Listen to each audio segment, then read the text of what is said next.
မင်္ဂလာပါအခုကြည့်နေတော့9 class channel ဖြစ်ပါတယ်ဆိုတော့ဒီနေ့ကျွန်တော်တို့ဒီ design လေးတချို့ကြည့်ပြီးတော့เนาะကျွန်တော်တို့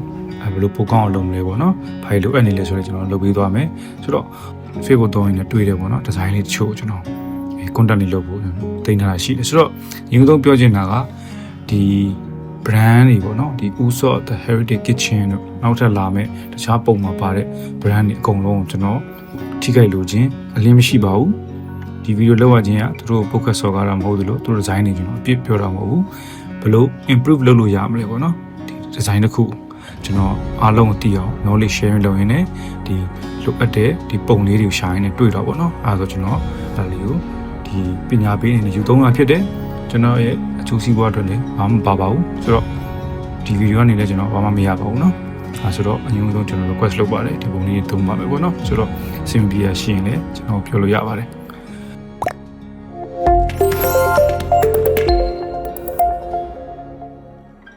โอเคဆိုတော့ဒီ design လေးနဲ့စရအောင်ဒါကကြည့်လိုက်ရင်တော့တော်တော်တန့်ပြီးတော့အဆင်ပြေနေပြီပေါ့နော်ကျွန်တော်ဘာမှထွေထူးပြောနေကြမလို့တော့ကောင်းနေပြီအဲ့လိုတော့ပြောလို့ရတယ်ပေါ့နော်တောင်းလို့ကြည့်လိုက်ရှင်အဲအကြောင်းဒီ page ကလည်းတင်ထားတာပေါ့နော်ဆိုမဲ့ကျွန်တော်အမြင်မှာတော့တိုးတက်ဖို့လိုနေရလေးရှိတယ်ဆိုတော့အရင်ဆုံးကျွန်တော် blogging လေးကြည့်အောင်နော်ဒါကကျွန်တော် main subject ကြီးပေါ့နော်သူနဲ့ဒီ main TIV ပေါ့နော် text in visual လို့ခေါ်တာပေါ့ဆိုတော့ tagline လို့လည်းခေါ်တယ်ဒါကဒီမှာItalian soda เนาะသူတို့ကနှစ်ခုကဒီ group တစ်ခုဖြစ်မှာပေါ့နော်နောက်တစ်ခုကကျတော့ Usot ပေါ့နော်သူက logo တော်တော်ကြီးတဲ့အတွက်ကျွန်တော်က design item တွေနဲ့ထည့်ထားရတော့မှဒီမှာပြီးတဲ့အခါမှာဒီအောက်က page နဲ့ message ပေါ့နော် buy one get one free နောက်တစ်ခါမှာဒီဈေးနှုန်းတွေရတဲ့ menu ပေါ့နော်သူအမျိုးအစားတွေပေါ့နော်အဲဆိုတော့အဲ blogging တွေကျွန်တော်ဒါမျိုးလေးကြည့်အောင်ဒီလိုမြင်ကြည့်တဲ့အခါမှာကျွန်တော် design တစ်ခုကပို့ပြီးတော့တိတာတယ်ပေါ့နော်ကျွန်တော်မျက်လုံးရဲ့အမြင်ကအခုဘယ်လမ်းဖြစ်လာမှဖြစ်ဘူးလားဘယ်ဘာတွေဖြစ်နေလဲပေါ့နော်ဒီမှာဆိုရင် hierarchy ရတော့ဘယ်လိုလဲအရင်ကောင်းမနေပြန်အဲ့တော့ကျွန်တော်ပြောပြမယ်နော် hierarchy ကဒါအကြီးဆုံးဆိုတာနံပါတ်1ပေါ့နော်နံပါတ်1ဒုတိယနံပါတ်2 3နော်အကြီးကအသေးကိုစီသွားမယ်ဆိုတော့1နဲ့2က hierarchy ကတော်တော်ကောင်းတယ်ဒါပေမဲ့2နဲ့3 hierarchy ကမကောင်းဘူးအဲ့ဆိုတော့ကျွန်တော် hierarchy ပြတ်သွားတယ်ပေါ့နော်ဆိုတော့ hierarchy ဆိုတာကfirst read second read third read ကိုပြောတာလေကျွန်တော်အများကြီးပြောနေကြညီငုံကြည့်မှာဘယ်အရာလဲဆိုနံပါတ်1ဒုတိယကြည့်ရမှာ2တတိယကြည့်မှာ3ပေါ့နော်ဆိုတော့တကယ်လို့က logo ကိုကျွန်တော်တို့က design item နဲ့ထည့်မတွက်ထားဘူးဆိုရင်ကျွန်တော်တို့မှာအဲပေါ့နော်ကြည့်စရာမရှိတော့ဘူးပေါ့နောက်တက်ပြီးတော့ပြောမလဲနော်ဒီလိုမျိုးဖြစ်နေမှာပေါ့နော်ဆိုတော့ကျွန်တော်ထည့်တွက်စရာမရှိတော့ဖြစ်နေမှာပေါ့အဲ့ဒါဆိုတော့ပြဿနာလေးနည်းနည်းရှိတယ်ပေါ့နော်ဆိုတော့ကျွန်တော်က okayဆက်သွားရအောင်ကျွန်တော်ပြောခဲ့လို့ပဲဒီ design ကိုထိခိုက်လို့မရှိဘူးဒီ brand ကိုလည်းကျွန်တော်မသိဘူးထိခိုက်လို့မရှိပါဘူးဆိုတော့ဒီ design လေးကျွန်တော် improve လုပ်ပြမယ်ပေါ့နော်ဒီလိုကျွန်တော် background ရှိမယ်ပြီးရင်ဟောဒီမှာ product ရှိမယ်ပေါ့နော်ဆိုတော့ပထမ product ကဒီနားမှာနော်ကျွန်တော် product ကိုနေရာရွှေ့လိုက်တယ်နော်ညာဘက်ကိုဘာလို့ရွှေ့လိုက်လဲပြပြမယ်ဟောဒီမှာကြည့်ထား original ကျွန်တော်တို့ဒီမှာ row of depth ရှိတယ် row of depth နဲ့ချိန်ကြည့်မယ်ဆိုရင်ကျွန်တော်တို့ဘယ်ဘက်ကိုရွေးမလဲပေါ့နော် left လား right လားဒီ composition line ပေါ့နော်အဲ့ဒီ point တွေ line တွေမှာကျွန်တော်တို့က object တွေကိုထားရင်ပို့ပြီးစိတ်ဝင်စားဖို့ကောင်းတယ်ဒါလူတိုင်းသိတယ်အရင် basic ပဲဆိုတော့အဲ့ basic တိုင်းကြီးကိုတွားလိုက်တယ်ဒီမှာနော်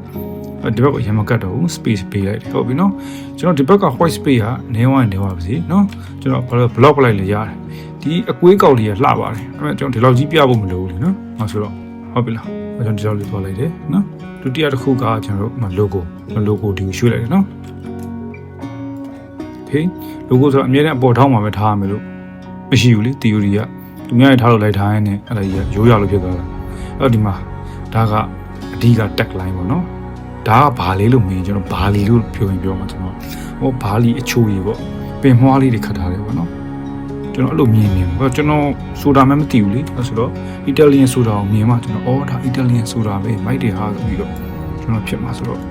ဒီလိုလိုက်တယ်နော်အဲ့ဆိုတော့တော့လိုက်နော် Italian ဆိုတာပြင်ကျွန် menu ကျွန်တော်လိုထားတာလေနော်အဲဆိုတော့ကျွန်တော်မှာ ruler လေးခေါ်လိုက်မယ်တနိုင်ဆုံးပေါ့အပေါ်က lettering ကကောင်းတယ် font ကတော်တော်လေးလှတယ်ပေါ့နော်ဒီ brush ဝင်ပေါ့နော် brush stroke style font လေးတော်တော်လေးကောင်းတယ်ကြိုက်တယ်ချစ်ဖို့ကောင်းတယ်ဆိုတော့ Usot ဒီမှာနေလိုက်နော် Italian ဝင်နေတူလို့ရတယ်ရှုံးရှိတယ်အဲ့တော့ ဒီလိုကတ်လိုက်နော်ဒီနှစ်ခုအကွာဝေးနဲ့ဒီနှစ်ခုအကွာဝေးနဲ့ဒါမျိုးအတူတူတော့မထားနဲ့နော်အဲ့ဒါမှားပဲရှင်းအောင်ပြောမယ်နော်ဒီမှာဒီနှစ်ခုအကွာဝေးဆိုတော့ဒီလိုပေါ့အဲ့ဆိုတော့ဖြတ်လိုက်အဲ့ဒီအကွာဝေးတွေကိုအတူတူလုပ်ထားမထားနဲ့နော်တချို့ကထားတတ်တယ်ညီလေးထားလိုက်မယ်ဆို no အဲ့ဒါပြင်းဖို့လေကောင်းတယ်လို့ပြောမလဲဒီဇိုင်းကိုဘာမှပုံမကောင်းလာစေဘူးဆိုတော့ကျွန်တော်အမြဲတမ်း contrast ကိုထည့်တွက်ပါ contrast ဆိုတာခြားနာမှုပေါ့နော်ဆိုတော့ဒီမှာကက်ကလေးဆိုဒီမှာဟာဝိုင်းအဲ့ contrast ကိုလိုချင်တာဆိုတော့ဒါကျွန်တော်ထပ်ပြီးပြင်လိုက်တဲ့ design တိတ်အများကြီးမပြင်လိုက်ဘူးနော်ဟိုရွှေ့ဒီရွှေ့ scale လေးကြီးလိုက်တယ်ဒါပေမဲ့ကျွန်တော်ကြည့်အောင်နော်ကျွန်တော် original design အကုန်လုံးတင်လိုက်မယ်ဒါ original design ဒါကျွန်တော်ပြင်လိုက်တဲ့ design ဒါကကျွန်တော်ပြင်ထားတာဒါ original တခြားလေးကြည့်ပါနော်ကျွန်တော်ကရမ်းပြီးတော့ဝေဖန်တာမျိုးမလုပ်ဘူးပြီးတော့သူများကလောက်ထားတဲ့အလုပ်ကိုကျွန်တော်ရမ်းလိုက်ပြီးတော့ပုတ်ခတ်တာမျိုးမလုပ်ပါဘူးဆိုတော့ဒါတွေကမလုပ်အောင်လေနော် professional ဆိုတော့ဘယ်လုပ်ကိုပြီးလေးစားမဟုတ်ဆိုတော့ကျွန်တော်ဘယ်လို improve လုပ်မယ်ဆိုတာပဲကျွန်တော်ပြောကြမယ်ဒီမှာနော်ကျွန်တော်ဘယ်လိုလေး improve လုပ်လဲလေပေါ့ဒါကိုပြောကြမယ်ဒီမှာအဲဆိုတော့ left နဲ့ right နဲ့မှာကျွန်တော်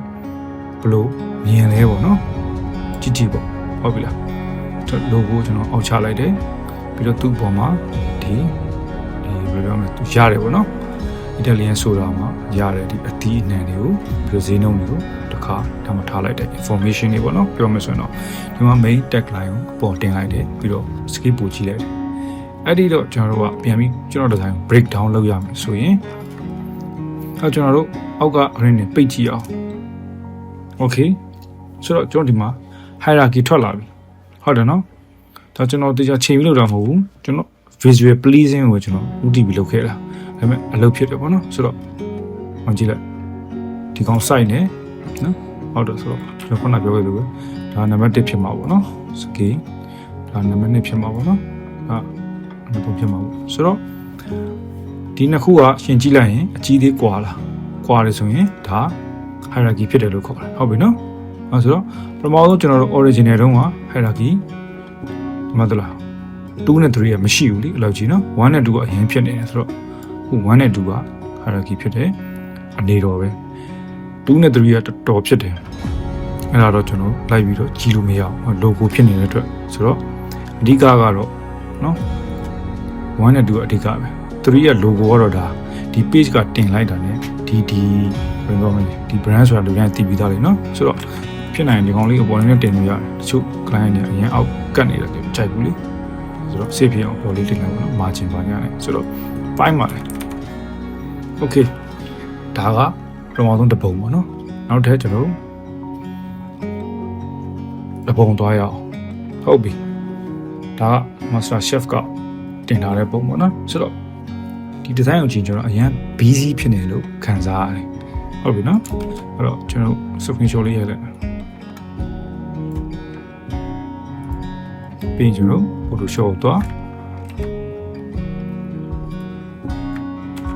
paste ချလိုက်ပါနော်တော့တခါတည်းကျွန်တော် capture ဖမ်းပြီးတာ ਨੇ Photoshop မှာ new ခေါ်လို့ရှိရင်ကျွန်တော် screenshot ရိုက်ထားတဲ့ site ကို Photoshop auto တိတယ် window ကတိတာပေါ့နော်အဲ့ Photoshop နဲ့ချိန်ထားတယ် Photoshop အဲ့ site ကိုတန်းပေးတယ်ဆိုတာဒီမှာဘာဖြစ်နေလဲဆိုရင်အရန် busy ဖြစ်နေတယ်တော်ကြီးကို busy ဖြစ်နေဆိုတော့ကျွန်တော် brush နဲ့ပဲလိုက်ပို့လိုက်တော့နော်ဒီကတော့ပြန်မလုပ်ပြတော့အစားဆုံးတော့တော်တော်လေးခက်ခဲလေးရှိတယ်ပုံအရင်ကတ်တော့ဒီမှာကျွန်တော်ကြည့်လိုက်ဒါ information ပဲဆိုတော့ဒီဘက်ကဒါကျွန်တော် visual item တွေပေါ့နော် character နဲ့ product တွေနဲ့ကျွန်တော်ပြကြည့်လိုက် see တွေ့ပြီနော်အဲ့ဒါတော့ကျွန်တော်ဗာမြင်ရလဲခုနှစ်ခုမြင်ရဟုတ်တယ်မလားဒီမှာကျွန်တော် hierarchy တော့မရှိနေဘူး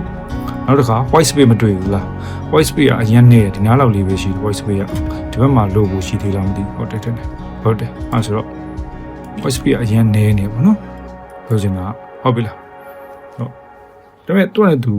ဘယ်လိုပြောမလဲအလုပ်ဖြစ်တယ်ဟုတ်တော့အရင်ဆုံးစကြည့်ကျွန်တော်တို့ကသူကဒီရက်စကြည့်တာဒီနားကနေစကြည့်တာပေါ့နော်ညနေမှာဒီဇိုင်းကကြည့်ပြီးဒီကိုရောက်လာပြီးတော့ဒီဘက်မှာဆုံးလာဆိုတော့သူ့ flow လေးကတော့မိုက်တယ်အဲဆိုတော့အဲ့ရနေမစရင်တော့ဒီရက်စတာနော်ဒီရက်စပြီးတော့ဒီမှာဖတ်ပြီးတော့ဒီကိုဆင်းလာတာပြီးမှဒီမှာဆုံးလာနော်ဆိုတော့ ဟို visual ရဲ့ဘယ်လိုလဲသူရဲ့ trap ကဒီလိုသွားတာဆိုတော့ဘာဖြစ်ဟိုလို့ထားလေးကောင်းပါတယ်ဗောနော်မိုက်တယ်နောက်တစ်ခုကဟိုအသေးစိတ်လိုက်ပြောရရင်ဗောနော်ဒါကြုံလို့ပြတာပါတမျိုးမထင်ပါနဲ့ဒီမှာ share တော့ထွက်နေနားမှာနော် share တော့ဒီနားအတိဖြစ်ရမှာဒီထွက်နေဟုတ်ဒီထွက်နေနော်ဒီမှာ share တော့ကြော်ထွက်လာစပွဲအောက်ကိုနော်ပြီးတော့ဒီ share တော့ချနီးရမှားတယ်ဗောနော်အဲ့လိုမျိုးကြီးကဟိုဘယ်ပြောမလဲတကယ် food photography ပုံနေတော့ကြည့်တယ်ဆိုရင်ဒါအမှားကြီးဆိုလူတိုင်းသိတယ်ကျွန်တော်တက်တည်ပြမယ်နော်ဒီ share တွေတခြားကြည့်တာနော်ဟောဒီမှာအခုဖြစ်နေတဲ့ share ကဘာလို့မျိုးလဲဆိုတော့ဒါမျိုးဖြစ်နေတာမကြည့်ကြည့်လိုက်နော်ဒါကကျွန်တော် site design မှာကိုယ့်ဘက်ကိုဖုန်းနဲ့ရိုက်ထားတဲ့ပုံမျိုးပေါ့နော် maybe ကင်မရာဟိုမှရိုက်ထားတာဖြစ်ပေမဲ့သူ lighting က top light တစ်လုံးပဲရှိတယ်အပေါ်ကနေထိုးတဲ့ ceiling light ပေါ့နော်အဲဆိုတော့ share တွေကဒီမှာကြည့်အထူးကြီးပဲသလားပြီးတော့ဒီဘက်မှာမရှိတော့ဘူးအရန်ရှပ်ဖြစ်နေပေါ့နော် hard share လို့ဖြစ်နေတယ်အဲ့လိုမျိုးတွေကအမြဲတမ်းမကောင်းဘူးပေါ့နော်ဆိုတော့ကျွန်တော်အစားတောက်နေဆိုရင်ပို့ပြီးတော့မကောင်းဘူးအဲဆိုတော့ခုကကျွန်တော်ဒီလိုလှုပ်ဖြစ်နေတာ share တွေကလေပြီးတော့တိတ်မကောင်းဘူးပေါ့နော် multiply တော့မလုပ်ထားဘူးတဲ့နဲ့ကြည့်ရတာ anyway ဆိုတော့ဘယ်လိုမျိုးလုပ်တင်လဲဆိုဒီလိုလုပ်တင်တယ်ဒီမှာ share တို့ဒီလား soft ဖြစ်တယ်နော် soft ဖြစ်ပြီးတော့သူကပုံမှန်ပို့ပြီးတော့ smooth ဖြစ်တယ်ကြွားတယ် lighting တော်တော်လေးကိုညက်တယ်ပေါ့နော်ဖုန်းနဲ့ကြုံတဲ့နေရာမှာစိုင်မှာရိုက်ပြီးတော့ယူလာတဲ့ပုံမျိုးမဟုတ်ဘူးပကြီးပဲဆွဲဒီဇိုင်းပဲလုပ် lighting ကအရေးကြီးတယ်အဲ့လိုပဲ share တို့ကလည်းအရေးကြီးတယ်ဆိုတော့အားလေးကျွန်တော်တေချာလေးပေါ့နော် view size စေချင်ပါတယ်အဲ့ဆိုတော့ပုံရဲ့ breakdown လေးကတော့ဒါပါပဲဒီ design လေးပေါ့နော်ကျွန်တော်ပို့ပြီးတော့ကြည့်ရလို့ပေးခြင်းတဲ့ message ရောက်စေချင်တာနော်ဒီမှာကြည့်လိုက်တကယ် main information တွေဒီမှာငုတ်နေတာနော်တိတိလေးမကြည့်15000ဘုန်းနဲ့အထက် order တင်ရင်90ရာခိုင်နှုန်း short ပေးမယ်ဒါတော်တော်ကောင်းတဲ့ discount ကိုပြောရမယ်နော်9500 15000ကိုဆိုရင်9500ပဲကြာမယ်9000ကိုဝင်15000ပဲပေးရမယ်တော်တော်တန်တာပဲ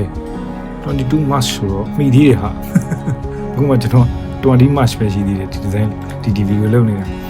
ဆိုတော့ anyway တကယ် information တွေနော်အဲ့လို information ကိုကျွန်တော်ပြောင်းလုပ်ထားတာကြတော့အားနောက်မကောင်းတော့ဘူးနော်ဒီပန်တာလေးနဲ့ဒီအစားတောက်တွေကိုနေရာလေးရွှေ့နေသီးလို့ရတယ်ဆိုတော့ဥပနာကဒီပန်တာကောင်လေးမြင်တာနဲ့တည်တယ်လောက်ကြီးကြီးထားဖို့ကမင်းမလိုဘူးလားသူတို့ collaboration design ပေါ့နော်ဒါဥပနာနဲ့ construction နဲ့တွဲလုပ်တာဆိုတော့ဥပနာဘက်ကလုပ်တာဖြစ်ဖို့များ design က agency ကလုပ်တာလည်းဖြစ်နိုင်တယ်ဆိုတော့ခဏပြောလို့ပဲအဓိက main point လေးတွေပျောက်နေတယ်ပေါ့နော်အယောင်လေးတတိထားပြီးသုံးဖို့ကျွန်တော်ပြောချင်တယ်ဆိုတော့နောက်ဆုံးတစ်ပုံသွားရအောင်ပြီးရင်ကျွန်တော်တချို့ပုံလေးအစမ်းလုပ်ပြမယ်ပေါ့နော်ဆိုတော့နောက်ဆုံးတစ်ပုံကချင်းတော်တော်ဆိုးတယ်ချင်းတော်တော်ဆိုးတယ်လို့ပြောစိတ်မကောင်းပါဘူးကွတ်ဖူရေးကွတ်ဖူတို့ကတော့တကယ်ကို service ကောင်းပါတယ်နော်မြန်လည်းမြန်တယ်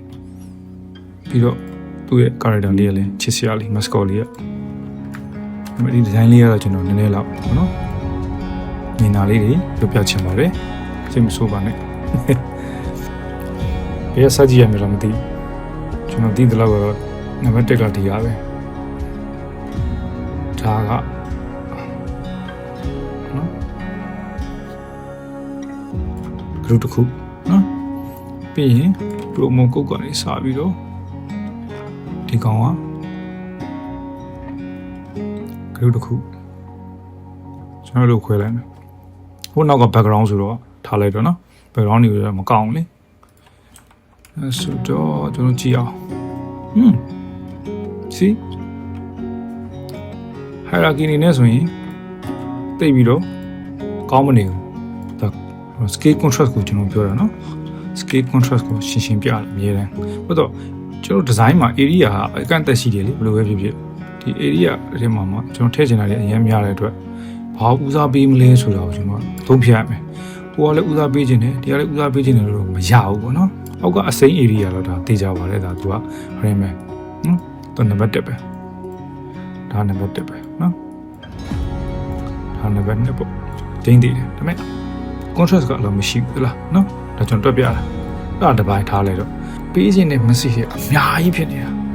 မကြည့်နေယူ user promotion ကျွန်တော်လိုက်ပြီးတော့အရင်ဖြစ်လိုက်မယ်နော်ဝိုင်းလိုက်မယ်အယောင်လေးနေယူ user promotion တစ်ခုနော်အဲ့တော့ quick food logo အောက်မှာ quick food စာထည့်ရေးရတယ် quick food နှစ်ခါတစ်ခုနော် ပင်ဟောဒီမှာနောက်တဲ့အယောင်တရားသွားလိုက်မယ်တော့ဘာလဲဆိုတော့ဟိုမှာဒီဆိုင်နေမှာရလေပေါ့သူပြောတာကျွန်တော် blogging လုပ်လိုက်မယ်လူတစ်ယောက်ကပုံတစ်ပုံကြည့်ဒီတရားတွေအကုန်လုံးစကန်ဖတ်နိုင်မယ်လို့ထင်လားအများကြီးပဲဟိအစားအနေဖတ်ရအောင်ဆိုပြီးတော့ဖတ်မယ်ထင်လားsocial media မှာလူတွေရဲ့အချင်းဒီတပုံပြီးနောက်တပုံဘာဖြစ်မလဲဆိုတော့စိတ်ထဲမှာရှိတာဆိုတော့အခုတပုံကနောက်တပုံကိုလူကမပြောင်းသွားတော့ scroll မလုပ်တော့မနော်မဆွဲဆောင်နိုင်ကျွန်တော်တွားပြီကျွန်တော်ကြိုးစားအထုံးမှုတွေကကျွန်တော်ပြောနေတာကဒီ good food brand ကိုပြောနေတာဒီ design တိဆောက်ပုံပြောနေတာနော်အများကြီးပဲကြာစလာခြင်းတော့ကျွန်တော်ဒီအောင်စကြည့်မှာပဲချိန်တည်းဒါနံပါတ်1ပဲအဲ့ကြည့်ပြန်ကျွန်တော်တွားပြီ40% အောင်ကြည့်မှာလားဒါမှမဟုတ်ဒီရင်းကို logo ပြီးကြည့်ရမှာလားဒါတော့ mascot ပါသေးနော် mascot လည်းတော်တော်လေးဆွဲဆောင်နေတာမနောက်ဘူးကျွန်တော်တကယ်ပဲသူကလိမ်မော်ရောင်ဆိုတော့အနေပြီးရင်လိမ်မော်ရောင်ကတော်တော်လေးကို visual weight များတဲ့ character ပေါ့နော်အရာပေါ့ sorry အဲ့ဆိုတော့လိမ်မော်ရောင် character လေးကိုထည့်ထားလိုက်ဖြစ်တဲ့အတွက်သူကလည်းကျွန်တော်တို့စီ attention ကိုတော်တော်လေးယူနေတယ်နော်အဲ့ဆိုတော့ distraction တွေများတယ်လို့ပဲပြောရမှာပေါ့အဲ့ဒီရှင်းအောင်ကျွန်တော်ပြောပြမယ်နော် show and ကျွန်တော်ခုဖွင့်လိုက်မယ် okay ဒီဇိုင်းတစ်ခုကျွန်တော်ကြည့်လိုက်တယ်ဒါဒီဇိုင်းပဲအမှန်၄ယောက်ပဲဘယ်ယောက်ကြည့်လဲဒီအဝိုင်းလိမ်မော်ရောင်အဝိုင်းလေးပဲကြည့်တယ်မလားဒီ area တွေဘယ်လောက်ကြည့်လဲအဲ့မကြည့်ဘူးဒီကောင်လေးကိုကြည့်တယ်ဒါပေမဲ့ကြည့်ရင်းနဲ့လူကနည်းနည်းလေးဟိုမျက်လုံးညောင်းနေအဲ့လိုအာယုံလေးမှနည်းထွေပြားလာပြီဒီ area ကိုခဏတော့ကြည့်လိုက်တယ်မျက်လုံးကတစ်ချက်သလားဒါမျိုးသွားနေတာနော်ဆိုတော့မျက်လုံးကအနာပေးရတယ်သူစိတ်ကိုအဲ့တော့သူမျက်လုံးအနာပေးလိုက်ဒါလေးပြန်ကြည့်လိုက်နော်ဒါမျိုးဖြစ်နေတာဆိုတော့ကျွန်တော်ပေးခြင်းတဲ့ message ဒီမှာထားလိုက်ရင်အဲ့လိုလုံးဝမှတ်မိပါတယ်နောက်2ရက်လောက်ထိတော့မှတ်မိနေနိုင်တယ်ဒီစတိုင်းကိုကြည့်ဘယ်အလုံးကိုစားကြည့်လဲချို့ကပြောတယ်ပန်းရအောင်နဲ့တချို့အဝါတဲ့ချို့ကခရမ်းရအောင်နဲ့နော်ချို့အစိမ်းနဲ့ကျွန်တော်ပြောချင်အဲ့ဒါရှင်းရှင်းလေးဟုတ်ပြီနော်ဆိုတော့ visual hierarchy ဆိုအဲ့ဒါပဲ first read second read third read ဆိုရှိတယ်ပထမဆုံးကြည့်မဲ့အရာဒုတိယကြည့်မဲ့အရာတတိယကြည့်မဲ့အရာနော်ဒီမှာဆိုကျွန်တော်ဒီလိုထားလို့ရတယ်ပထမဒုတိယတတိယအောင်မှကြည့်လိုက်ဒီကောင်အစားကြည့်မယ်ပြီးရင်ဒီကောင်ကြည့်မယ်ဒီကောင်ကြည့်မယ်ဟုတ်လားအဲ့ဒါ contrast ပဲကျွန်တော်ပြောနေတာအဲ့တော့ဒီမှာပြဿနာဖြစ်နေအဲ့ဒါကျွန်တော်ဘယ်ရစလဲဒီကောင်ကြီးရစ user promotion ပြီးရင်ဘယ်သွားလဲဒီ mascot စီသွားရလို့သွားတယ် 40% စီသွားရလို့သွားရနော်ဆိုတော့ကျွန်တော်လေးတိမ်ပတ်တယ်ပေါ့နော်ပြောချင်တာလေဆိုတော့ဟုတ်တယ်ရှင်းမယ်လို့ထင်တယ်နော်ကျွန်တော်ဒီ brand ကိုလုံးဝမဝေဖန်ပါဘူးသူတို့ service လည်းကောင်းတယ်အဆင်ပြေတယ်ဒါပေမဲ့ပေါ့နော် design လေးကိုကျွန်တော်ပြောပြတာဆိုတော့ okay နောက်ထပ်ကျွန်တော်ထပ်ပြီးကြုံလုံးလေးပြောချင်တာအစားအသောက်တွေသလား no မလုပ်ပါနဲ့အစားအသောက်တွေအဲ့လိုရှင်းပြမှာချတာဒီမလုပ်ပါနဲ့စပိန်ကဒီမှာသွားနေရလေအဲ့ဒါမြေကြီးဖြစ်သွားပြီအစားအသောက်တွေမြေကြီးပေါ်မှာချထားတယ်စပိန်ကတက်နေနေရလားဒါစပိန်ကအစားအသောက်တွေပြီးအဖြောက်သွားနေဘယ်လိုမျိုးကြီးပေါ့နော်ဆိုဘယ်လိုလဲတမန်ကလောက်တော့မဟုတ်ဘူးနော်အဲ့လိုကြီးဖြစ်သွားတယ်မြေကြီးပေါ်မှာအစားအသောက်တွေချတာမှားတယ်ပေါ့နော်ဒီပေါ်မှာပြန်လာတော့ဒေါ်လာတင်မလားအဲ့ဆိုတော့အဲ့ဒီရှောင်းနိုင်မှုကောင်းမှာပေါ့နော်ဆိုတော့ခဏဒီပုံမှာရောက်ရလေဒီမှာဆိုလည်း share လေးအဆင်မပြေဘူးဆိုတော့အဲ့ share လေးအဆင်ပြေဘယ်လိုလုပ်အောင်မလဲကျွန်တော်ပြသင်တယ်လေနော်မကောင်းပဲပြောနေတော့ကောင်းအောင်ဘယ်လိုလုပ်မလဲဆိုရင်ရောကျွန်တော်ဘယ်လိုလုပ်ကြမလဲပေါ့ဆိုတော့ okay ကျွန်တော်ဒီပုံလေး down ထားရနော်အဲ့ဆိုတော့ဒါပေမဲ့ကျွန်တော်တို့ဒီ Photoshop မှာဆိုရင်ဟို share လုပ်ချဖို့အခက်အခဲရှိတယ်လေဟုတ်တယ်နော်အဲ့ဆိုကျွန်တော်တို့က Photoshop Beta ကိုကျွန်တော်ဖွင့်မယ် okay ဆိုတော့ကျွန်တော် Photoshop Beta ကိုဖွင့်လိုက်ပြီ Photoshop Beta ကိုတုံးကြည့်ပေါ့နော်ရိုး Photoshop ရှိတယ် Photoshop Beta ရှိတယ်မတူဘူးသူကဘာကွာလဲဆိုတော့ Beta မှာကျတော့ feature အသစ်တွေပါတယ် official ပေါ့နော်ဒီ software မှာမထည့်ရသေးတယ်ပေါ့နော်ဒီ feature တွေကိုဒီမှာလာဆန်းတာသူတို့က Beta လို့ခေါ်တာဆိုတော့ထားပါတော့ဒီတမှာပွဲရဘာလို့မလဲဆိုတော့ကျွန်တော်ခုန share တွေပေါ့နော် share တွေကိစ္စကိုကျွန်တော်ပြောမလို့အဲ့တော့ကျွန်တော်ဒီမှာဒါ background တစ်ခု down ထားတယ်ပေါ့နော်ဆိုတော့ဒီခင်ဗျားတို့လည်း design လုပ်ရင်စပွဲပဲဖြစ်ပါပဲတစ်ခုတော့လိုမှာပဲဆိုတော့ကျွန်တော်အဲ့ပေါ်ဒီ GO လေးလာတင်ရအောင်เนาะ GO အရင်ဆုံး background ဖြတ်လိုက်ဒါတော့ဒီ Photoshop version ဆိုရှိတယ်ကျွန်တော်အားနာတာတော့ Photoshop Beta ကိုဇွတ်သုံးခိုင်းရတာပဲဆိုတော့ Beta ကဒီတိုင်းမရအောင်သူက license ဝယ်သုံးမှရတာဆိုတော့ license မဝယ်နိုင်ရင်တော့ဒီ feature လေးပါချင်မှပါမှာဖြစ်တဲ့အတွက်စိတ်တော့မကောင်းပါဘူးเนาะ GO ပွဲကြီးလုပ်လိုက်မယ်เนาะပွဲသေးဆိုအုံထောင်းမပါလို့ GO ပွဲကြီး okay ဒီနှစ်ခုက asset မနေဘူးเนาะ ဒီနှစ်ခုကိုကျွန်တော်တို့ဘယ်လိုမျိုးပေါင်းမလဲဆိုရင် Photoshop Beta မှာရန်လွယ်တယ်ဒီ layer ကို select မှတ်ထားပြီးရင် harmonize ဆိုတာရှိတယ်နော် harmonize ဆိုတော့ကျွန်တော်ဒီ generative field window တွေကဒီမှာ contextual text bar မှာပါတယ်ပေါ့နော်ဒီ generative field တွေဘာလို့ Beta မှာ harmonize ဆိုတာရှိတယ်နှိပ်လိုက်ခဏစောင့်ဒီ feature ကိုသုံးကျင်နေဆိုရင်ခုနကျွန်တော်ပြောလို့ပဲ Photoshop license version ဝယ်ထားမှရလိုအပ်တယ်ပေါ့နော်ဒါပေမဲ့ကိုကတကယ် professional designer လုပ်မယ်ရှည်လေးသွားမယ်ဆိုရင်တော့ဝယ်ထားတဲ့ freelance ဆိုရင်လုပ်မဟုတ်ပဲအလုံးမှလုပ်နေတာကုမ္ပဏီမှာလုပ်တာဆိုရင်လေကုမ္ပဏီရဲ့လူတွေပြောပြီးဝယ်ခိုင်းတဲ့တယ်နော် agency ပြပုံမှာဖြစ်ပြီးတော့ဒါလေးကအရင်ကောင်းနေပေါ့နော်ပြီးတော့ကျွန်တော်အခုလိုမျိုးကွန်ပျူတာလုပ်ပေးနေတဲ့အချိန်မှာကျွန်တော်တို့ကတခြားလုပ်လို့ရတယ်ကဲ ban option 3ခုရမယ်နော် option 3ခုပါတယ်ဒါပထမတစ်ခုဒါဒုတိယတစ်ခုတတိယတစ်ခုအဲကျွန်တော်ဒုတိယတစ်ခုကြည့်လိုက်မယ်တွေ့တော့အဆင်ပြေတယ်မဟုတ်လားအပြာရောင်လေးတွေ့လားခင်ဗျားတို့မှန်ကြဘလောက်ကောင်းလဲအရင်ကအပြာရောင်လေးဒီနားလေးမှာဒီက reflection နော်ဒီစပွဲကင်းအပြာရောင်လေးမှာ reflection ပြန်တာဘလောက်ကောင်းလဲနော် number 1ကျတော့တော်တော်လေးဝါသွားတယ်ကျွန်တော်ဒီခုံရဲ့အရောင်ကအများယူလိုက်တာဆိုတော့ကျွန်တော် number 2ကိုရွေးလိုက်မယ်တော်တော်လေးအဆင်ပြေရနော်မကြည့်ဟုတ်ပြီလားပြောချင်တာအဲ့လားနော်ဆိုတော့ tools တွေ software တွေပေါ်လာတာအလကားမဟုတ်ဘူးသူကကျွန်တော်တို့ပိုကောင်းအောင်ပိုသက်သာအောင် time saving လုပ်ပေးတာသူ့ဘက်က perfect မလုပ်ပေးနိုင်ကျွန်တော်က perfect ဖြစ်အောင်လည်းလိုက်ပြင်နိုင်မယ်လေဟုတ်တယ်မလားတော်တော်အဆင်ပြေတယ်ကျွန်တော်ကြည့်တော့လေနော်ဆိုတော့နောက်တော့မလုပ်ရအောင်ဒီကိုကျွန်တော်တို့တန်ပေါက်ကျွန်တော်ပွဲကြီးပွဲသေးရှိလားတော့မသိဘူးဒီကောင်လေးရတယ်ဒီပုံကျွန်တော်ချက်ကြည့်လိုက်မယ် selection ပေးပြီးတော့နည်းနည်းလိုအပ်ချက်လေးရှိပြီနော်တီးခံပေးပြချင်တာကအဲ့ဒါမဟုတ်ဘူးပြချင်တာကဒီ harmonize ရဲ့ feature ကိုပြချင်တာအဲ့ဆိုတော့မှလင်းမောင်ကြည့်လိုက်လင်းမောင်အဲ့လိုကောင်းမလို့ဟုတ်တယ်နော်အဲ့ကျွန်တော်ဘာလို့မလဲမှာ harmonize နော်ခုနပြောတဲ့ခလုတ်ကလေးဒါ Photoshop Beta မှာပဲရတာနော်ရော Photoshop နဲ့မတူဘူးဒီလောက်ကောင်းပြီလို့ရင်ရှိရတယ်နဲ့ဘာဖြစ်လို့ခုနက design တွေလုပ်နေကြတာလဲပေါ့နော်မကြည့်ဒီလို share လုပ်နေရှင်းကြည့်လိုက်ဟမ်နော်ဒါကျွန်တော်ပြောမလဲဒီအစားအသောက်တွေမကောင်းပြောတာမဟုတ်ဘူးနော်ဒီမှာခြာထားတဲ့ share လို့ကြောင်းပဲပြောနေရနော်ဒီစားတော့တကယ်ကောင်းတယ်ကျွန်တော်လည်း food panda favorite ပဲအများတန်းစားနေကြဆိုတော့ဒီလိုလုပ်နေတဲ့အချိန်မှာကျွန်တော်တခြားလုပ်နေလို့ရလေဟုတ်လားကြည့်မယ်သုံးခုရှိပထမတစ်ခုကြိုက်တယ်ဟုတ်ပြီနော်အဆင်ပြေလားကြည့်လိုက်ဒီလိုအနေထားကြီးကနေသူက color correction လုပ်ပေးတယ်ဘယ်လောက်ကောင်းလဲအဲ့ဒါပဲပြောချင်တာဟုတ်ပြီလားမကြည့်ဒါဆိုခုနမြင်ရတော့အဲ့ဒီလိုထားတော့မထင်ဘူးအစစ်တိုင်းဖြစ်နေပြီဒီနေ့ကဒီလောက်ပါပဲဆိုတော့ဒီဗီဒီယိုကြိုက်တဲ့ဆိုရင်တော့ 9+ channel လေးကို subscribe လုပ်ခဲ့ဖို့မမေ့ရပါတော့ဆိုတော့ subscribe လုပ်တာများရင်ကျွန်တော် channel ကတခြား designer တွေတခြားလူစီလည်းရောက်တော့ဒီ knowledge တွေပေါ့နော်ပို့ပြီးတော့ပြန့်ပွားတယ်ပေါ့နော်တခြားလူစီရောက်တယ်ပေါ့ဆိုတော့ဆုံးဖြတ်ကြည့်ပြီးတော့ကျေးဇူးပါအခြေအနေကိုလည်းကျွန်တော်တကယ်တမ်းဖို့ထားပါတယ်ဆိုတော့နောက်ထပ်ဗီဒီယိုပြန်ပြန်ဆုံတွေ့ကြမယ်နော် bye bye guys see you